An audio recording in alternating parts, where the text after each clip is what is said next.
ఇలా కొన్ని లంక గ్రామాలు చూస్తుంటే ఎమ్మెల్యే గారు చాలా భయం వేస్తుంది. కొన్నాళ్ళకి ఈ ప్రాంతాలు ఉంటాయా లేదని, ఏమైనా శాశ్వతమైన పరిష్కారం ఏమైనా ఉందా, లేకపోతే ఈ ప్రకృతికి మనం తలొగ్గాల్సిందేనా? ఈ ప్రాంతంలో తీవ్రమైన మంచినీటి ఎద్దడి ఉండేది. ఇవాళ 90% ఇవాళ ఆ ప్రజల దాహార్తిని తీర్చాం. నిరుపేదలందరికీ కూడా ఇల్లు కట్టివ్వాలనేదే జగనన్న కాన్సెప్ట్. దానిలో భాగంగానే ఇవాళ ముమ్మడివరం నియోజకవర్గంలో 100% పెట్టుకున్న ప్రతి ఒక్కరికి కూడా, దరఖాస్తు పెట్టుకున్న ప్రతి ఒక్కరికి కూడా మేలు చేస్తాం. అంటే జగనన్న ఇళ్ళ స్కీమ్కి సంబంధించి మీ నియోజకవర్గంలో ఎన్ని ఉన్నాయి, రెడీగా ఉన్నాయి, ఎన్ని చేయబోతున్నారు ఇంకా? అంటే ఇప్పటి వరకు సుమారు 3,500 నుంచి 4,000 మంది నిర్మాణం స్టార్ట్ చేశారు. అవి కూడా ఇంచుమించు కంప్లీట్ అవుతున్నాయి. ఎన్నికల ప్రచారం లాగానే అన్ని ప్రారంభమైపోయి నోటిఫికేషన్ రాకముందే ప్రారంభమైంది. ఎలా ఉండబోతుంది పోటీ, ఎలా ఉండబోతుంది? ఇవాళ ఎవరైతే మేలు చేసాం, మేము ఒకటే చెప్తున్నాం, మా వల్ల, మా ప్రభుత్వం వల్ల ఈ 5 సంవత్సరాల్లో మేలు జరిగిందని భావిస్తే మమ్మల్ని దీవించండి.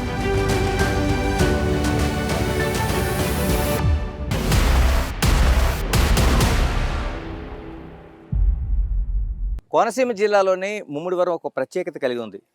ఇక్కడ సిట్టింగ్ ఎమ్మెల్యేగా ఉన్న పొన్నాడ సతీష్ మరోసారి ఇక్కడ నుంచి గెలుపు ఎలా ఉంటుంది, మూడోసారి హ్యాట్రిక్ సాధిస్తారా, విజయావకాశాలు ఎలా ఉన్నాయి?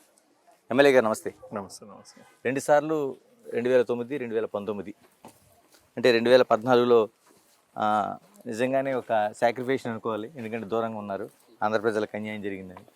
ఇప్పుడు ఈ జరుగుతున్న ఎన్నికల్లో హ్యాట్రిక్ సాధిస్తారా? డెఫినెట్గా. 2009లో నేను రాజకీయాలు కొత్త. ఆ రోజు రాజశేఖర రెడ్డి గారి హవాలో మేము ఇక్కడ, నాకు ఫస్ట్ టైం సీట్ ఇస్తే నేను నెగ్గడం జరిగింది.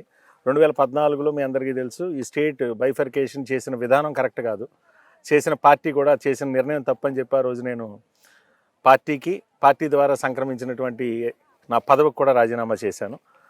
ఆ సందర్భంలో నాకు 1-2 ఆఫర్లు వచ్చినా కూడా, అంటే 2-3 పార్టీలు నన్ను పోటీ చేయమని ప్రెజర్ చేసినా కూడా నేను రాజకీయాలకి విరామం తీసుకోవడం జరిగింది. విరామం కాదు కానీ నేను తప్పుకోవడమే జరిగింది. రాజకీయాల నుంచి విరమించుకున్నాను నేను రాజకీయంగా. తర్వాత 2018లో వైఎస్ రాజశేఖర రెడ్డి గారు తనయుడు ఏదైతే జగన్మోహన్ రెడ్డి గారు పార్టీ పెట్టారో, నాకు పిలిచి ఏదైతే మా నియోజకవర్గంలో 2009-14లో నేను చేసినటువంటి అభివృద్ధి కావచ్చు, అలాగే నేను చూపించినటువంటి అంటే పరిపాలన విధానానికి కావచ్చు, అక్కడ ఉన్న మా స్థానికంగా ఉన్న కేడర్ కానీ అందరూ కూడా పొన్నాడు సతీష్ అయితే ఈ నియోజకవర్గంలో నగ్గుతాడని చెప్పి ఏదైతే అనుకున్నారో, దానికి జగన్మోహన్ రెడ్డి గారు నన్ను పిలిపించి నాకు ఈ సీట్ ఇవ్వడం జరిగింది. ఏదైతే ఆ రోజున్న ఏదైతే జగన్మోహన్ రెడ్డి గారి విధానాలకు కావచ్చు, ఆయన ఏదైతే చేసిన వాగ్దానాలకి ప్రజలందరూ నమ్మారు. ఆ నమ్మకం ప్రకారమే నాకు కూడా ఈ నియోజకవర్గంలో విజయం రావడం జరిగింది. దానికి కేడర్ అందరూ కూడా ఎంతో కష్టపడి ఆ రోజు నన్ను గెలిపించడం జరిగింది. ఇవాళ ఏమి చేయనప్పుడే, అంటే హామీలను బట్టే మేము 2019లో నెగ్గాం. ఈసారి చేసి వెళ్తున్నాం ఎలక్షన్కి. హామీలన్నీ నెరవేర్చుకుని మేము ఇవాళ ఎన్నికలకు వెళ్తున్నాం. ఎక్కడా జరగని అభివృద్ధి. ఇవాళ ముమ్మడివరం నియోజకవర్గం తీసుకున్నట్లయితే ఆల్మోస్ట్ రోడ్లన్నీ కూడా 90% రోడ్లన్నీ కూడా మేము వేయడం జరిగింది. ప్రధానంగా ఈ నియోజకవర్గానికి ఉన్నటువంటి ప్రధానమైన సమస్య మంచినీటి సమస్య.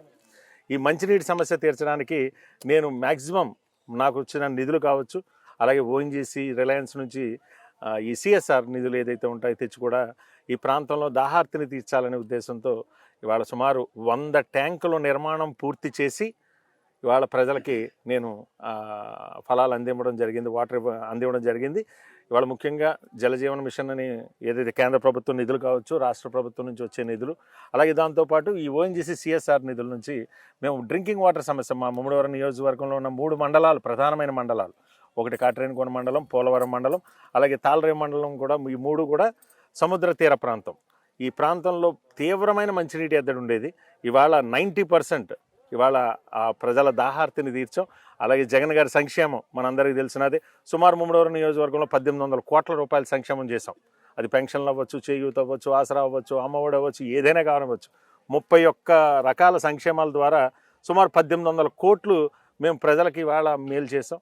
మీరందరూ చూస్తున్నారు. ఇవాళ అదే చూస్తుంటే అందరూ ఒక హడావిడి కనిపిస్తుంది. ఎవరికి వాళ్ళ చేతిలో ఒక పట్టాలా, ఇళ్ల పట్టాలు సుమారు ఎన్ని పట్టాలు? సుమారు మా నియోజకవర్గంలో 17,000 మంది నిరుపేదలకి ఇవాళ ఇళ్ల స్థలాలు మనం కేటాయించడం జరిగింది.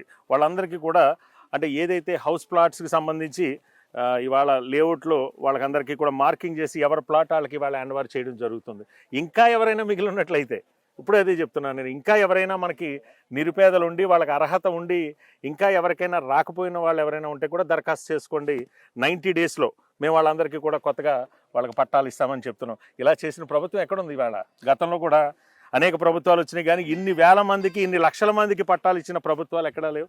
నిరుపేదలందరికీ కూడా ఇల్లు కట్టివ్వాలనేదే జగనన్న కాన్సెప్ట్. దానిలో భాగంగానే ఇవాళ ముమ్మడివరం నియోజకవర్గంలో 100% పెట్టుకున్న ప్రతి ఒక్కరికి కూడా, దరఖాస్తు పెట్టుకున్న ప్రతి ఒక్కరికి కూడా మేలు చేస్తాం మేము. అంటే జగనన్న ఇళ్ళ స్కీమ్కి సంబంధించి మీ నియోజకవర్గంలో ఎన్ని ఉన్నాయి, రెడీగా ఉన్నాయి, ఎన్ని చేయబోతున్నారు ఇంకా? అంటే ఇప్పటి వరకు సుమారు 3,500 నుంచి 4,000 మంది నిర్మాణం స్టార్ట్ చేశారు. అవి కూడా ఇంచుమించు కంప్లీట్ అవుతున్నాయి. మొదటి ఫేజ్ 2 ఫేజుల కింద విడగొట్టారు, మన అందరికీ తెలుసు. మొదటి ఫేజ్లో 15 లక్షల ఇళ్ళు, సెకండ్ ఫేజ్లో 15 లక్షల ఇళ్ళు కింద జగన్మోహన్ రెడ్డి గారు ఈ ఇళ్ల స్కీమ్స్ మనం డివైడ్ చేయడం జరిగింది. మొదటి ఫేజ్లో మనకి మా నియోజకవర్గంలో తాళరేవు మండలం, ఐపోలవరం మండలం, ముమ్మడివరం మండలం ఉన్నాయి. ఈ 3 మండలాలు ఉన్నాయి. 3 మండలాల్లో సుమారుగా 3,500 మంది ఇళ్ల నిర్మాణానికి శ్రీకారం చుట్టారు. అవి ఇంచుమించుగా కొంతమంది గృహప్రవేశాలని, కొంతమంది వర్క్ గోయింగ్ ఆన్. నెక్స్ట్ ఫేజ్లో కాట్రేనికోన మండలం ఉంటుంది. అది నెక్స్ట్ ఏదైతే మళ్ళీ మనం జగన్మోహన్ రెడ్డి గారు రావడం ఖాయం. జూన్ నెలలో కొత్త శాంక్షన్స్ అన్నీ కూడా ఇవ్వడం ఖాయం. సతీష్ గారు, గోదావరికి వరదలు వచ్చాయంటేనే ముమ్మడివరం ప్రాంతం గుర్తొస్తుంది. ఎందుకంటే చాలా వరకు ముంపు ప్రాంతాలు మనకు కనిపిస్తాయి. లాస్ట్ టైము ముఖ్యమంత్రిగా ఆయన వెంటనే ఇప్పుడు లంక ఆఫ్ ఠానే లంక కావచ్చు, మిగతా చోట ఇమీడియట్లీగా ఆదేశాలు జారీ చేశారు. ఎక్కడ పనులు ఏమి కనిపించట్లేదు. ఆయన 6 నెలల్లో పూర్తి చేయమన్నట్టు ఆదేశాలు ఇచ్చారు. అంటే ఇది చిన్న వర్క్ కాదు. సుమారు అంటే మేము ఏదైతే జగన్మోహన్ రెడ్డి గారి దృష్టికి తీసుకెళ్ళినప్పుడు సుమారు ఒక 140 కోట్ల రూపాయలతో లంక గ్రామాల పరిరక్షణ కార్యక్రమంలో భాగంగా ఈ గ్రాయిన్స్ నిర్మాణం కావచ్చు, ఆ రివిట్మెంట్ వాల్ కావచ్చు నిర్మాణం చేయాలని చెప్పి ఆ రోజు ఆలోచన చేసి జగన్మోహన్ రెడ్డి గారి దృష్టికి తీసుకెళ్ళడం జరిగింది. ఆ లంక గ్రామాల పరిరక్షణ కోసం ఏదైతే మేము అనుకున్న అంచనాకి మేము ఫీల్డ్ లెవెల్లోకి వెళ్ళిన తర్వాత, ఏదైతే మనం గ్రౌండ్ రియాలిటీ చూసిన తర్వాత మిగతా లంకల నుంచి కూడా మాకు వేరు మాకు ఆబ్లిగేషన్స్ రావడంతో వాళ్ళందరికీ కూడా సాటిస్ఫై చేయాలనే ఉద్దేశంతో గౌరవ ముఖ్యమంత్రి గారి దగ్గరికి సుమారు 140 కోట్లది 300 కోట్ల రూపాయలకి అంచనాలు తీసుకెళ్ళడం జరిగింది. దాన్ని దృష్టిలో పెట్టుకుని జగన్మోహన్ రెడ్డి గారు అక్కడ ఒక టెక్నికల్ కమిటీని కూడా ఒకటి వేశారు. దీంట్లో ఏది మనకు అత్యవసరం అంటే, సాధారణంగా లంక గ్రామాల్లో ప్రతి సంవత్సరం వరదలు వస్తూ ఉంటాయి, వెళుతూ ఉంటాయి, కొంత భూమి కోతకు గురవుతూ ఉంటుంది. కాకపోతే ఏదైతే లంక ఆఫ్ ఠానే లంక గ్రామానికి సంబంధించి ఏదైతే నివాస గృహాలు కూడా కొట్టుకుపోయే పరిస్థితి ఉంది కాబట్టి, అలాగే ఏదైతే ఎక్కడ అవసరం అనేది మనం నిర్ణయించి దానికి నిధులు కేటాయిస్తామని చెప్పి ఆయన కొంత డిలే అయినమాట వాస్తవం. ఈ వారంలోనే జీవో వస్తుంది. ఏదైతే ఇంపార్టెంట్ లంక గ్రామాలు, ఏదైతే నీడ్ ఉన్న గ్రామాలకు సంబంధించి ఇమీడియట్గా ఆయన జీవో కూడా వస్తుంది. టెండర్ ప్రక్రియ కూడా ఆల్మోస్ట్ స్టార్ట్ అవుతుంది. ఎలక్షన్లు పూర్తయిన తర్వాత డెఫినెట్గా ఆ పనులు మేము చేస్తాం. ఇలాగ బ్రిడ్జ్ పనులు చాలా చోట్ల ఇంకా ఉన్నాయి, మనకి చేయాల్సినవి కూడా. మాకు ప్రధానంగా 2 బ్రిడ్జిలు ఉన్నాయి. మాకు ఇక్కడ గవర్నమెంట్ ఏదైతే మన ప్రభుత్వం వచ్చిన తర్వాత ఏదైతే గోగుల్ లంక అలాగే మూలపొలం వారధులకు సంబంధించి 2 కూడా మేము శాంక్షన్ చేసాం. గౌరవ ముఖ్యమంత్రి గారి చేతుల మీదుగా మేము దాన్ని శంకుస్థాపన కూడా చేయడం జరిగింది. ఈ 2 వంతులకు సంబంధించి ఈ టెండర్ ప్రక్రియ కొంత ఆలస్యమైంది. ఏదైతే ఆర్ఎన్బికి సంబంధించి ఏదైతే ఈ కాంట్రాక్టర్లు వాళ్ళకి రావాల్సిన కొంత బిల్లులు కావచ్చు, గతంలో చేసిన వాటికి బిల్లులు కావచ్చు, కొన్ని టెక్నికల్ రీజన్స్ వల్ల కొంత కాంట్రాక్టర్లు ఈ టెండర్ వేయడానికి మొగ్గు చూపలేదు. దానిలో భాగంగానే 3 కాల్స్ పిలిచారు. ఏది మూలపొలం బ్రిడ్జికి కానీ అలాగే మన గోగుల్ లంక బ్రిడ్జికి కూడా 3rd కాల్ కూడా అయింది. 3rd కాల్ అయిన తర్వాత వాళ్ళు కాంట్రాక్టర్లు అనేది ఏంటంటే, ఈ 3 సంవత్సరాల్లో ఎస్ఎస్ఆర్ రేట్లు మారినాయి. ప్రతి సంవత్సరం అంచనాలు పెరుగుతూ ఉంటాయి. ఎస్ఎస్ఆర్ రేట్లు పెరిగిన కారణంగా అది కొంచెం ఎన్హాన్స్ చేయమని చెప్పారు. దానికి సంబంధించి కూడా ప్రభుత్వం, నేను గవర్నమెంట్లో అది ఫైల్ రన్ చేస్తున్నాము. అది కూడా సానుకూలంగా నిర్ణయం వస్తుంది. డెఫినెట్గా నెక్స్ట్ కమింగ్ డేస్లో అది కూడా టెండర్ ప్రక్రియ పూర్తయి పనులు కూడా ప్రారంభోత్సవం జరుగుతాయి. మేము శంకుస్థాపన చేస్తాము, మేమే ప్రారంభోత్సవం చేస్తాం, నో డౌట్. అందులో డౌట్ ఏం లేదు, అసలు క్వశ్చనే లేదు దాంట్లో. ఇలా కొన్ని లంక గ్రామాలు చూస్తుంటే ఎమ్మెల్యే గారు చాలా భయం వేస్తుంది. కొన్నాళ్ళకి ఈ ప్రాంతాలు ఉంటాయా లేదనేది. ఎందుకంటే కొన్ని స్కూల్ భవనాలు మాయమవుతున్నాయి, కొన్ని కొబ్బరి చెట్లు ఉండే ప్రాంతాలు మాయమవుతున్నాయి. ఏమైనా శాశ్వతమైన పరిష్కారం ఏమైనా ఉందా, లేకపోతే ఈ ప్రకృతికి మనం తలొగ్గాల్సిందేనా? సాధారణంగా మనం ఈ లంక గ్రామాల్లో మనం పెరుగు భూమి చూస్తూ ఉంటాం, ఒక భూమి కొట్టుకుపోవడం కూడా చూస్తూ ఉంటాం మనం. ముఖ్యంగా దీంట్లో ప్రధానంగా మనకి ఏదైతే సలాదివారిపాలెం దగ్గర నదీ కోత తీవ్రంగా ఉంది. దానికి కూడా ఖచ్చితంగా ఏదైతే మీరు ఇందాక మనం చెప్పుకున్నట్లు ఏదైతే లంక ఆఫ్ ఠానే లంకలో ముఖ్యమంత్రి గారు ఏదైతే హామీ ఇచ్చారో 140 కోట్లకి, దాంతోపాటు దీని అంచనాలు కూడా మనం పంపించడం జరిగింది. ఇంచుమించు అదొక 70 కోట్ల రూపాయలతో అంచనాలు పంపించడం జరిగింది. దానికి కూడా డెఫినెట్గా ముఖ్యమంత్రి గారు సానుకూలంగా ఉన్నారు. ఏది ఏమైనా ప్రకృతితో మనం, అంటే ప్రకృతి నుంచి మనం తప్పించుకోలేము, ప్రకృతికి ఏదైనా విరుద్ధంగా కూడా చేయలేము. విరుద్ధంగా కూడా చేసినా ఒక పక్క మనం గ్రాయిన్స్ కడితే ఇంకొక పక్క కొట్టేసే పరిస్థితి ఉంటుంది. కాబట్టి ఏదైనా సాధ్యమైనంత వరకు కూడా దాన్ని ప్రొటెక్ట్ చేయడానికి ప్రభుత్వం నుంచి తీసుకోవాల్సిన చర్యలన్నీ కూడా తీసుకుంటాం డెఫినెట్గా. ఎలాగా రాజకీయాలు మీ నియోజకవర్గానికి సంబంధించి ఎన్నికల ప్రచారం లాగానే అన్ని ప్రారంభమైపోయి నోటిఫికేషన్ రాకముందే ప్రారంభమైంది. ఎలా ఉండబోతుంది పోటీ, ఎలా ఉండబోతుంది?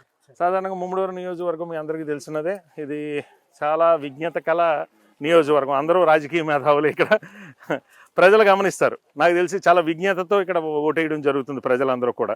గత 2 సార్లు మనం చూసాము. ఈసారి కూడా ప్రజలందరూ కూడా ఇవాళ ఎవరైతే మేలు చేసాం, మేము ఒకటే చెప్తున్నాం, మా వల్ల, మా ప్రభుత్వం వల్ల ఈ 5 సంవత్సరాలు మేలు జరిగిందని భావిస్తే మమ్మల్ని దీవించండి. ఓపెన్గా చెప్తున్నాం, మా వల్ల, మా ప్రభుత్వం వల్ల, మీ ఎమ్మెల్యే వల్ల మంచి జరిగిందని భావిస్తే పొన్నాడు సతీష్కి, జగన్మోహన్ రెడ్డి గారికి ఓటేయండి, లేకపోతే ఓటేయాల్సిన అవసరం లేదని చెప్తాం. ఇంత ధైర్యంగా, ఇంత దమ్ముగా చెప్పగలుగుతున్నాం అంటే చేశాం కాబట్టి చెప్తున్నాం. ముఖ్యంగా మా నియోజకవర్గంలో ఫిషర్మ్యాన్కి సంబంధించి కూడా మీరు చూసే ఉంటారు. కాంపన్సేషన్ ఇండియన్ హిస్టరీలో ఫస్ట్ టైం, భారతదేశ చరిత్రలో ఓఎన్జీసీ సంస్థ నష్టపరిహారం ఇచ్చిన దాఖలాలు చరిత్రలో 77 సంవత్సరాలు ఎప్పుడూ లేదు స్వతంత్రం వచ్చిన తర్వాత. ఇవాళ మనం సుమారు 24,000 మందికి ఫ్యామిలీస్కి ఇచ్చాం. అట్లాగే 100 ట్యాంకుల నిర్మాణం పూర్తి చేశాను. 90% ఆఫ్ ది రోడ్స్ ఆర్ఎన్బి కావచ్చు, పిఆర్ కావచ్చు, రోడ్లు కంప్లీట్ చేసాం. ఇప్పటి వరకు ఎవరో తేలైనటువంటి 70-80 కోట్ల రూపాయలతో నేను ఎదురులంక దగ్గర నదీ కోతకు గురవుతున్న ఎస్సీ భూముల పరిరక్షణ కోసం 78 కోట్ల రూపాయలు తీసుకొచ్చి పనులు ప్రారంభించాం. 2 బ్రిడ్జిలు శాంక్షన్ తీసుకొచ్చాను నేను, ఎవరో చేయలేనటువంటి పనులు. ఇలాగా మనం చేసిన పని ఉంది. వాళ్ళు ఎంతో అభిమానంతో 2019లో గెలిపించుకున్న ఎమ్మెల్యే చేసిన పనులు ఉన్నాయి. జగన్మోహన్ రెడ్డి గారు ఇచ్చిన హామీలు 100కు 100% మనం చేసి ఇవాళ ప్రజల దగ్గరికి వెళ్తున్నాం. మమ్మల్ని అడగడం కాదు, ఇక్కడ ఎవరైతే పట్టాలు తీసుకున్నా నా ఆడబడుచులను అడిగితే చెప్తారు జగన్మోహన్ రెడ్డి గారికి నాకు ఎంత అభిమానంగా వాళ్ళు ఓటేస్తారనేది. ఇలాగ మరోవైపు అంతకుముందు 2019లో ఎన్నికలు వేరే, ఇప్పుడు జరుగుతున్న ఎన్నికల్లో తెలుగుదేశం, జనసేన పార్టీలు ఒక ఐక్యంగా పోటీ చేస్తున్నాయి. మీకు ఆ ఉండే సామాజిక వర్గాల ఆ లోటుపాట్లు, అంచనాలు మీకు తెలిసిందే. ఎలా ఉండబోతుంది? నేను మీకు అందుకే చెప్పా, ముమ్మడివరం నియోజకవర్గం చాలా విజ్ఞత గల ఓటర్లు అని ముందే చెప్పాను నేను. ఇక్కడ కులాలు, మతాలు అని పక్కన పెట్టండి, ఎవరైతే పని చేస్తారో గుండెల్లో పెట్టుకుంటారు. మీకు సాధారణంగా మా ముందు చేసినటువంటి మహానుభావులు ఇక్కడ ఉన్నారు. ఒకటి బత్తెన సుబ్బారావు గారు, నీతికి నిజాయితీకి మారిపోయినటువంటి బత్తెన సుబ్బారావు గారి గురించి మా గ్రామాల్లో విగ్రహాలు పెట్టుకున్నారు. అంటే మా గ్రామాల్లో ఆయన చేసిన అభివృద్ధి కావచ్చు, ఆయన చేసిన మంచి కావచ్చు, విగ్రహాలు పెట్టుకుని పూజిస్తారు. జిఎంసి బాలయ్య గారిని తీసుకోండి, ఇవాళకి మా అందరి గుండెల్లో ఉంటాడు ఆయన. అంటే మంచి చేసిన ఎవరినైనా సరే గుండెల్లో పెట్టుకునే నైజం ముమ్మడివరం నియోజకవర్గంలో ఉన్న ప్రజలందరికీ ఉంది. కాబట్టి మాకు గెలుపు మీద ఎటువంటి అనుమానం లేదు. మంచి చేసాం కాబట్టి మాకు ఖచ్చితంగా మమ్మల్ని జీవించి తీరతారని పూర్తి విశ్వాసంతో ఉన్నాం. మంచి మెజార్టీతో నెగ్గుతాం. గతంలో 2 ఎలక్షన్లు కూడా మా దృష్టిలో పెద్దగా సాటిస్ఫాక్షన్ లేదు. ఒకటి 1950 మెజార్టీతో నెగ్గాం, తర్వాత 6,000 మెజార్టీతో నెగ్గాం. ఈసారి తక్కువలో తక్కువ అంటే 15 నుంచి 20,000 మెజార్టీతో ముమ్మడివరం నియోజకవర్గంలో వైఎస్ఆర్ కాంగ్రెస్ పార్టీ గెలుపు బావుట ఎగరవేస్తుంది. ఎలాగ టీడీపీ అభ్యర్థి అంత వీక్గా ఉన్నారా, లేకపోతే మీరు అంత స్ట్రాంగ్గా ఉన్నారా? ఇక్కడ వీకా స్ట్రాంగ్గా అని కాదు, ప్రజలు మమ్మల్ని విశ్వసిస్తున్నారు. ఇక్కడ జగన్మోహన్ రెడ్డి గారు మాట ఏదైతే ఇచ్చారో మాట మీద నిలబడి ఇవాళ ప్రతి సంక్షేమాన్ని పూర్తి చేసాం. చంద్రబాబు నాయుడు చేసిన మోసాలు ఉన్నాయి. ఇక్కడ నేనా, బుచ్చుబాబా, లేకపోతే ఇంకోటని కాదు, ఇక్కడ వైఎస్ఆర్ కాంగ్రెస్ పార్టీ జగన్మోహన్ రెడ్డి గారు చేసిన మంచిని చూసి ఇవాళ ప్రజలు ఓటేసే పరిస్థితి ఉంది. కాబట్టి డెఫినెట్గా 175 ఏదైతే జగన్మోహన్ రెడ్డి గారు అంటున్నారో డెఫినెట్గా మేము దానికోసమే పోరాడతాం. దానికోసం ప్రజలందరూ కూడా ఇవాళ జగన్మోహన్ రెడ్డి గారిని ఆశీర్వదించడానికి సిద్ధంగా ఉన్నారు. ఇలాగా అంటే మామూలుగా మీ రాజకీయ దీనికోసం ప్రస్తావిస్తే మల్లాడి కృష్ణ గారితో సంబంధాలు ఎలా ఉన్నాయి? గురువుగారు అనొచ్చా? మేము అనొచ్చు, తప్పేం లేదు. మా గురుగారు ఎప్పుడు మా గురుగారు అయినా. ఎలా ఉంది గురువుగారితో సంబంధాలు, ఎలా ఉన్నాయి? గురుగారితో సంబంధాలు మీరు అందరూ చూస్తున్నారు.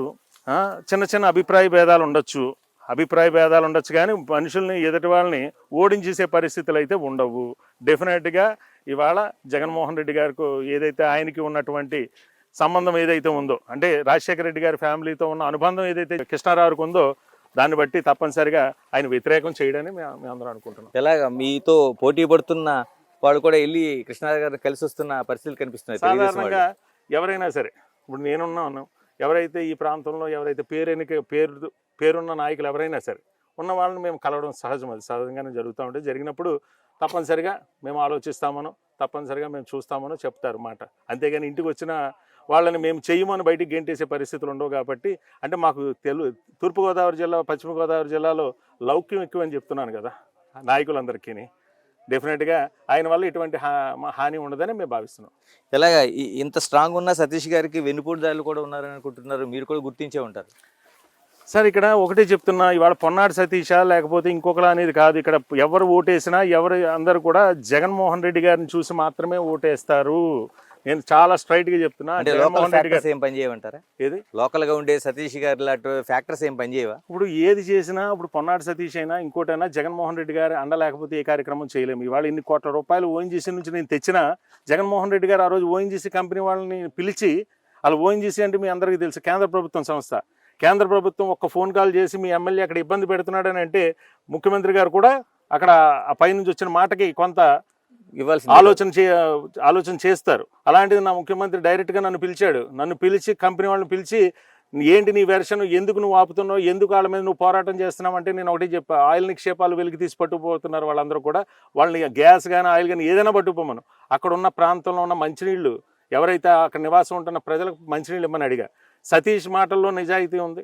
సతీష్ అడిగిన ధర్మం అని చెప్పి కంపెనీ వాళ్ళని పిలిచి, మీకు ఎటువంటి ఆటంకం కలిగించడు, వాళ్ళకి సతీష్కి కావాల్సినటువంటి ఏదైతే అక్కడ ప్రాంతంలో మంచినీళ్ళ సౌకర్యాలు కల్పించి మీరు పనులు చేసుకోండి అని చెప్పాడు. అలా చెప్పి ముఖ్యమంత్రి ఎవరున్నాడు? ఇవాళ నా గొప్పదనం కాదు, ఇవాళ జగన్మోహన్ రెడ్డి గారు లాంటి వ్యక్తి ఇవాళ నా మాటను నమ్మి ఈ ప్రాంతానికి మంచి చేయమని చెప్పి ఓఎన్జీసీ కంపెనీకి చెప్పారంటే ఇది నా గొప్పదనం అనుకోను. ప్రజలు కూడా అదే చెప్పాను నేను. జగన్మోహన్ రెడ్డి గారు ఉండడం వల్లే ఇన్ని కోట్ల రూపాయలు నష్టపరిహారం తెచ్చాం, ఇంత అభివృద్ధి జరిగిందని చెప్పి ప్రజలకు కూడా మేము అదే చెప్తూ ఉంటాం. కాబట్టి ప్రజలందరూ కూడా జగన్మోహన్ రెడ్డి గారిని చూసే ఓటేస్తారు, నో డౌట్. సతీష్ గారు, ప్రధానంగా ఇక్కడ ఉండి వ్యవసాయం కోసం నేను మాట్లాడతాను. కొబ్బరి ఉంది అంటే మీరు ఒక పెద్ద కొడుకుని ఎలా భావిస్తారో ఇక్కడ కొబ్బరి చెట్టుని కూడా ఎలా భావిస్తారు. దాదాపు ఎర్రనల్లి వచ్చి ఇన్ని సంవత్సరాలు అయింది, మన కొబ్బరికి దిగుబడి తగ్గిపోయింది, గిట్టుబాటు ధర పడిపోయింది. కేరళ బెంగళూరు నుంచి వస్తున్న కొబ్బరికాయకి డిమాండ్ పెరుగుతుంది. ఎలాగ ఇక్కడ ఏమైనా పరిష్కారం ఉందా మీ రైతాంగానికి? డెఫినెట్గా ఇక్కడ కొబ్బరి పరిశ్రమ మీద ఆధారపడ్డ ప్రాంతం కోనసీమ అంటేనే మనందరికీ తెలుసు. ఇక్కడ కొబ్బరి పరిశ్రమ మీద పూర్వం ఒక ఇంటి దగ్గర ఒక 4 చెట్లు ఉంటే ఒక కొడుకుని పెంచుకున్నట్టే ఆ పరిస్థితి ఉండేది. ఎందుకో ఈ ప్రాంతంలో ఈ గత 10 సంవత్సరాల నుంచి కూడా, అంటే మాకు 96 సైక్లోన్ వచ్చింది. సైక్లోన్ తర్వాత తీవ్రమైన మనకి నష్టం ఈ కొబ్బరి తోటలో జరిగింది. తర్వాత పరిస్థితుల్లో ఈ తెగుళ్ళు రావడం వల్ల, ఇంకోటి రావడం వల్ల కొబ్బరి దిగుబడి తగ్గిపోయింది. దాంతోపాటు మద్దతు రేటు కూడా ఇవాళ మార్కెట్లో చూస్తున్నాం. నిమ్మకాయ 10 రూపాయలు అమ్ముతున్నారు, జాంకాయ 10 రూపాయలు అమ్ముతున్నారు. దురదృష్టం ఏంటంటే కొబ్బరికాయ ఇవాళ 7 రూపాయలు కొబ్బరికాయ కొంటున్నారు. ఇవాళ కొబ్బరికాయ దింపు తీసుకెళ్ళి మనం దాన్ని ఎక్కడన్నా పోగు చేయడానికే సుమారు దింపుకైతే ఏదైతే ఖర్చులు అయితే సుమారు 3 రూపాయలు ఖర్చు అవుతుంది. ఒక కాయకు 3 రూపాయలు ఖర్చు అవుతుంది. అంటే రైతుకు మిగిలేది 4 రూపాయలు అని అనుకుంటాం. కానీ దుక్కు దున్ని లేకపోతే దానికి నీరు పెట్టి ఇవన్నీ చూసుకుంటే కొబ్బరి రైతు పరిస్థితి అత్యంత దారుణమైన పరిస్థితి ఉంది. ఈ మధ్యనే గౌరవ ముఖ్యమంత్రి గారికి కూడా చెప్పాం, కొబ్బరి మీద ఒక నిర్ణయం తీసుకోవాలి. వరికి ఏ రకంగా అయితే మద్దతు ధర మనం ఇస్తున్నామో, మినిమం సపోర్టింగ్ ప్రైస్ ఏ రకంగా ఇస్తున్నామో, కొబ్బరి రైతుకు కూడా అండగా ఉండాలని చెప్పి గౌరవ ముఖ్యమంత్రి గారికి కూడా మేము తెలియజేయడం జరిగింది. అలాగే ఏదైతే మీరు అన్న ఈ తెగుళ్ళు ఏదైతే ఉందో, హార్టికల్చర్ డిపార్ట్మెంట్ కూడా దాని మీద అధ్యయనం చేశారు కానీ వాళ్ళు ఏదో కొంత వర్క్ చేస్తున్నారు.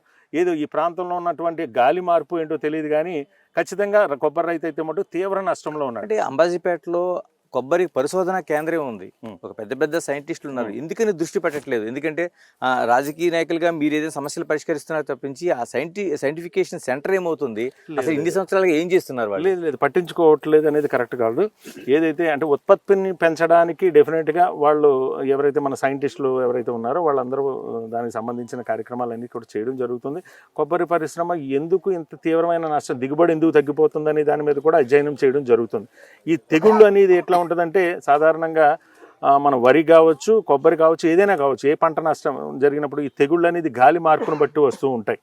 అంటే కొన్ని సందర్భాల్లో ఆ గాలి మార్పుకి కొన్ని తెగుళ్ళు వస్తూ ఉంటాయి, ఆటోమేటిక్గా కొన్ని తగ్గిపోతూ కూడా ఉంటాయి. ఈ నల్లి తెగులు అనేది పూర్వం నుంచి, అంటే మాకు తెలిసి 96 తర్వాత ఏదైతే మన కొబ్బరి పరిశ్రమ మీద తీవ్ర ప్రభావం చూపిస్తుంది, దాని మీద శాస్త్రీయంగా అధ్యయనం జరుగుతుంది. కానీ దాన్ని ఇంకా పూర్తిగా అయితే మటుకు దానికి రెక్టిఫికేషన్ అయితే అవసరం అయితే ఉంది. ఇలాగ చాలా చోట్ల బ్రిడ్జిలు ఇంకా కట్టాల్సిన అవసరం ఉందని మీరే చెప్తున్నారు. కొన్ని చోట్ల నాటు పడవల మీద ప్రయాణం, మనం అంతకుముందు వలసల తెప్పలో ప్రమాదం చూసాం, చాలామంది ప్రాణాలు కోల్పోయారు. తర్వాత మీరు బ్రిడ్జి వేశారు, ఓపెన్ చేశారు.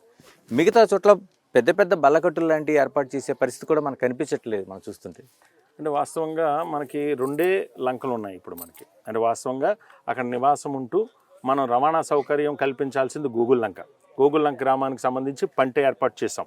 పంటి మీదే వాళ్ళు ప్రయాణం చేస్తారు, అక్కడ ఎటువంటి ఇబ్బంది లేదు. అంటే వరద వచ్చినప్పుడు ఆ 4 రోజులు కొంత మేము దాన్ని ఆపడం జరుగుతుంది. దానికి కావాల్సిన ఏర్పాట్లు కూడా చేస్తూ ఉంటాం. నెక్స్ట్ ఏదైతే 2 మండలాలు కనెక్ట్ చేసే జీ మూలపొలం ఏదైతే ఉందో అది కాట్రేనికోన మండలం, అట్లాగే అట్ ది సేమ్ టైం మనకి పోలవరం మండలానికి 2 మండలానికి కనెక్టింగ్. అంటే ఇటుపక్క నుంచి అటుపక్కకి ఆ బ్రిడ్జ్ వేసినట్లయితే కాకినాడ సుమారు ఒక 20-25 కిలోమీటర్ల డిస్టెన్స్ తగ్గుతుంది. అక్కడ కొంత ఈ నాటు పడవల మీద దాటడం జరుగుతుంది. అది కూడా ఈ మధ్యనే అక్కడ కూడా పంట ఏర్పాటు చేయమని, ఎందుకంటే శాంక్షన్ అయింది, బ్రిడ్జ్ శాంక్షన్ అయింది. అది మనకి ఏదైతే ఈ టెండర్ల ప్రక్రియ పూర్తయిన తర్వాత దాన్ని కూడా మనం ఆ బ్రిడ్జ్ నిర్మాణం జరుగుతుంది. దాంట్లో ఎటువంటి చివరిగా చెప్పండి, మీరు మరోసారి ఎన్నికవుతారని ధీమా వ్యక్తం చేస్తున్నారు. ఈసారి ఈ ముమ్మిడివరానికి సంబంధించి ఎలాంటి ప్రణాళికలు ఉన్నాయి? మీ దృష్టిలో అతిపెద్ద ప్రాజెక్టుగా ఇది తీసుకోబోతున్నారని ఏం చెప్పగలుగుతారు? ఈ ప్రాంతంలో ప్రధానంగా ఇది KG-D6. ఇక్కడ ఆయిల్ నిక్షేపాలు విపరీతంగా ఉన్నాయి. అనేక కంపెనీలు ఈ ప్రాంతానికి వస్తాయి భవిష్యత్తులో. ఇప్పుడు ONGC మళ్ళీ కొత్తగా ఒక 8 చోట్ల ఎక్స్ప్లోరేషన్ వాళ్ళు చేస్తున్నారండి. సర్వే జరుగుతుంది, సిస్మిక్ సర్వే అనేది జరుగుతుంది. ఈ ప్రాంతంలో రేపు రాబోయే రోజుల్లో ఆయిల్ అండ్ గ్యాస్కి ఇది ఒక గని. ఇది రేపు రాబోయే రోజుల్లో ఈ కంపెనీల ద్వారా, ఈ కంపెనీలు ఏదైతే ఇక్కడ నిక్షేపాలు వెలికి తీసే క్రమంలో వాళ్ళు ఏదైతే కార్యకలాపాలు చేస్తూ ఉంటారో ఈ ప్రాంతం ద్వారా, అంటే ప్రభుత్వం ద్వారానే కాకుండా మన ప్రాంతంలో ఈ ఆయిల్ నిక్షేపాలు ఏదైతే వెలికి తీస్తున్నారో వీళ్ళు సుదూర ప్రాంతాలకు ఇక్కడ నుంచి పట్టుకు వెళ్తారు. మొదటిగా ఈ ప్రాంత అభివృద్ధికి వాళ్ళు ఖచ్చితంగా వాళ్ళు డెవలప్ చేయాలి. ఈ ప్రాంత అభివృద్ధికి వాళ్ళు సహకరించాలి. నెక్స్ట్ ఏదైతే ఈ ప్రాంతంలో ఉన్నటువంటి హౌస్ హోల్డ్స్ అందరికీ కూడా ఉచితంగా గ్యాస్ పంపిణీ అనేది చేయాలి. ఏదైతే వంట గ్యాస్కి సంబంధించి వాళ్ళు పంపిణీ చేయాలి. ఈ గ్రామం ఏదైతే దాన్ని ఆనుకున్నటువంటి కొన్ని సామాజిక వర్గాల వాళ్ళు వృత్తి చేస్తూ ఉంటారు.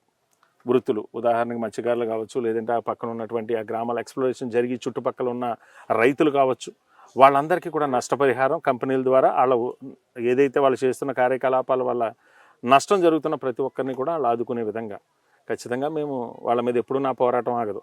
ఎందుకంటే గతంలో రిలయన్స్ మీద చేశా, గుజరాత్ స్టేట్ కార్పొరేషన్ మీద చేశా, ఇవాళ ONGC మీద చేశా. ONGC వాళ్ళనే ఇవాళ ఎక్కడ దేశంలో ఇవ్వకపోయినా మన ముమ్మడివరం నియోజకవర్గంలో ఇచ్చేలా చేశామంటే ఖచ్చితంగా రేపు గౌరవ ముఖ్యమంత్రి గారి సహకారంతో ఈ ప్రాంత అభివృద్ధికి, అంటే ప్రభుత్వం నుంచి కొంత తెచ్చినా అంతా ప్రభుత్వం చేయలేదు. ఇవాళ ఒక్కొక్క నియోజకవర్గంలో ప్రతి సమస్య తీర్చాలంటే ప్రభుత్వం తీర్చలేదు. దానికి ONGC ఏదైతే ఆయిల్ కంపెనీల సహకారం కూడా తీసుకుని ఈ ప్రాంత అభివృద్ధి చేయడానికి నేను ఖచ్చితంగా నిలబడతాను. నా మీద ప్రజలకు ఆ విశ్వాసం ఉంది. ఎందుకంటే నేను నిజాయితీగా ఉన్నాను కాబట్టి ఇన్ని కోట్ల రూపాయలు తీసుకొచ్చి ఈ ప్రాంత అభివృద్ధి చేశాను అని ఒక నమ్మకం ఉంది. కాబట్టి డెఫినెట్గా రేపు రాబోయే రోజుల్లో ముమ్మడివరం నియోజకవర్గం అంటేనే SC/BCలు ఎక్కువ. సుమారు SC/BCలు 1,60,000 మంది ఓటర్లు ఉన్నారు. ఇక్కడ 1,60,000 మంది BC/SC ఓటర్లు ఉన్నారు. వాళ్ళందరూ కూడా చేతి వృత్తుల మీద ఆధారపడిన వాళ్ళే. అంతా కూడా బిలో పావర్టీ లైన్లో ఉన్న వాళ్ళే. ఆ కంపెనీల ద్వారా CSR ద్వారా ఒక ఇళ్ల నిర్మాణానికి సహకారం కావచ్చు, ఇంకోటి కావచ్చు వాళ్ళందరికీ కూడా వచ్చే విధంగా, అలాగే ఉద్యోగ అవకాశాలు ముఖ్యంగా. నేను ప్రధానంగా అదే అంటున్నాను. కృష్ణా గోదావరి బేసిన్లో, KG బేసిన్లోన ఇక్కడ ఉండే వాళ్ళకి ఉపాధి అవకాశాలు, ఎందుకంటే ఎక్కడో డెహ్రాడూన్ నుంచి తెచ్చుకుంటున్నారు. మనకి అంతకుముందు నన్న యూనివర్సిటీలో దానికి సంబంధించి ప్రత్యేక కోర్సు పెట్టి తీసేశారు మన పిల్లలకు సంబంధించి. ఇక్కడ చదువుకుంటున్న పిల్లలు ఎక్కడో హైదరాబాదు, బెంగళూరు అక్కడికి వెళ్ళిపోయే పరిస్థితి ఉంది. ఇలాగే దీనికి సంబంధించి కృష్ణా గోదావరి బేసిన్కి సంబంధించిన ఆ ఆయిల్ నిక్షేపాల తవ్వకాలకు సంబంధించి నేను కోర్సులను ప్రవేశపెట్టే అవకాశం ఉందా ఇక్కడ ఉద్యోగాలకు సంబంధించి? డెఫినెట్గా మనకి JNTUలోనే పెట్రోలియం ఇంజనీరింగ్ అట్లాంటి కోర్సులు ఉన్నాయి. అంటే ఒకటి వాస్తవంగా ఏ కంపెనీ పెట్టినా వాళ్ళు ఏమంటున్నారంటే, ఇప్పుడు రిలయన్స్ కానీ మేము ONGCకి వాళ్ళని కానీ ఎంప్లాయ్మెంట్ గురించి మాట్లాడినప్పుడు వాళ్ళు మాకు ఎక్స్పీరియన్స్ క్యాండిడేట్ కావాలంటాడు. ఎక్స్పీరియన్స్ ఎక్కడి నుంచి వస్తుంది? ఈ ప్రాంతంలో చదువుకున్న వాడికి కొత్తగా ఎక్స్పీరియన్స్ వీళ్ళు మనకి ఏదైనా అక్కడ ఎక్స్పీరియన్స్ కొన్నాళ్ళు ఇంటర్న్షిప్ లేకపోతే అట్లా వాళ్ళకి కొంత ట్రైనింగ్ ఇచ్చేలాగా ఒక ట్రైనింగ్ ఇన్స్టిట్యూట్ లాంటిదో మనం పెట్టినట్టయితే స్కిల్ డెవలప్మెంట్ కింద ప్రభుత్వం కొన్ని స్కిల్ డెవలప్మెంట్ యూనిట్లు పెట్టి మనం కొంతమందికి ట్రైనింగ్ ఇస్తున్నాం. కంపెనీ వాళ్ళు ఈ నియోజకవర్గంలో వాళ్ళ ఆయిల్ నిక్షేపాలు వెలికి తీసే క్రమంలో ఈ ప్రాంతంలో చదువుకున్న వాళ్ళకి ఖచ్చితంగా వాళ్ళు అట్లీస్ట్ మీరు అన్నట్టుగా ఇంటర్న్షిప్ ఇచ్చినా వాళ్ళకి ఆ సర్టిఫికేట్ ఇస్తే వీళ్ళు ఎక్కడో చోటుకి వెళ్ళి బతుకుతారు. డెఫినెట్గా ఈ ప్రాంతంలో ఇండస్ట్రీస్ రావడానికి కూడా చాలా అవకాశాలు ఉన్నాయి. ఎందుకంటే ఇక్కడ గ్యాస్ ఉంది కాబట్టి రాబోయే రోజుల్లో మన ముమ్మడివరం నియోజకవర్గంలో మేము కొబ్బరి పరిశ్రమ కోసం ఒకటి మేము ఆలోచన చేసాం. యాక్చువల్గా కొబ్బరి పరిశ్రమ ఒకటి, అలాగే ఈ సీ ఫుడ్స్ మీద, ఎక్కడంటే మన ప్రాంతం అంతా కూడా ఎక్కువ కోస్టల్ కాబట్టి ఈ సీ ఫుడ్ ఇండస్ట్రీ కూడా ఇక్కడ తీసుకురావాలని గౌరవ ముఖ్యమంత్రి గారితో కూడా మేము మన MD ఫిషరీస్ కమిషనర్తో కూడా కొన్ని మా ఐడియాస్ని కూడా షేర్ చేసుకోవడం జరిగింది. పరిశ్రమలు వస్తే 10 మందికి ఉపాధి లభిస్తుంది కాబట్టి డెఫినెట్గా ముమ్మడివరం నియోజకవర్గానికి ఇక్కడ ఉన్నటువంటి అంటే ఇక్కడ మెయిన్ వాస్తవంగా ఇక్కడ భూమి కొరత ఎక్కువ, ఓకే, ల్యాండ్ వాల్యూ ఎక్కువ. ఇక్కడ వాల్యూ ఎక్కువ, ల్యాండ్ వాల్యూ ఎక్కువ వల్ల పరిశ్రమలు రావడానికి మా పెట్టుబడి అంతా కూడా ఈ భూమి కొనుగోలుకే మాకు అయిపోతుందని చెప్పి వాళ్ళు కొంత పరిశ్రమలు, ఒకరిద్దరు పరిశ్రమలు, మేము ఆల్రెడీ కోకోనట్ ఇండస్ట్రీ పెట్టాలని, అంటే కోకోనట్ ద్వారా, కొబ్బరికాయ ద్వారా, ఒక కొబ్బరి చెట్టు ద్వారా 22 రకాలు ఉత్పత్తులు చేయొచ్చు అని చెప్పి ఒక పరిశ్రమ దుబాయ్ నుంచి వాళ్ళు వచ్చారు. వాళ్ళు ఏమంటారు, ప్రభుత్వం నుంచి మాకు ఫ్రీగా ల్యాండ్ ఇప్పించండి, మేము పరిశ్రమ స్థాపిస్తాం, ఇంచుమించు 1000 మందికి ఉపాధి కల్పిస్తామని అంటారు. ఇక్కడ ప్రభుత్వం ఎక్వైర్ చేయడానికి ఇక్కడ ఎకరమే 60-70 లక్షలు ఉంది ఎక్కడ పోయినా సరే. ఈ పరిస్థితిలో కొంత ఇబ్బంది ఉన్నమాట వాస్తవం. ఏది ఏమైనా రేపు భవిష్యత్తులో పరిశ్రమలు తీసుకురావడానికి మొదటి ప్రయారిటీగా ఈ ప్రాంతంలో ఉన్నటువంటి ఎవరైతే నిరుద్యోగులు ఎవరైతే ఉన్నారో వాళ్ళందరికీ కూడా ఉపాధి వచ్చే విధంగా నేను కృషి చేస్తాను.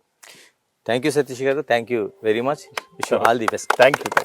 ఇది మనకి ముమ్మడివరం నియోజకవర్గంలో సిట్టింగ్ ఎమ్మెల్యే పొన్నాడ సతీష్ చెప్తున్న మాటలు.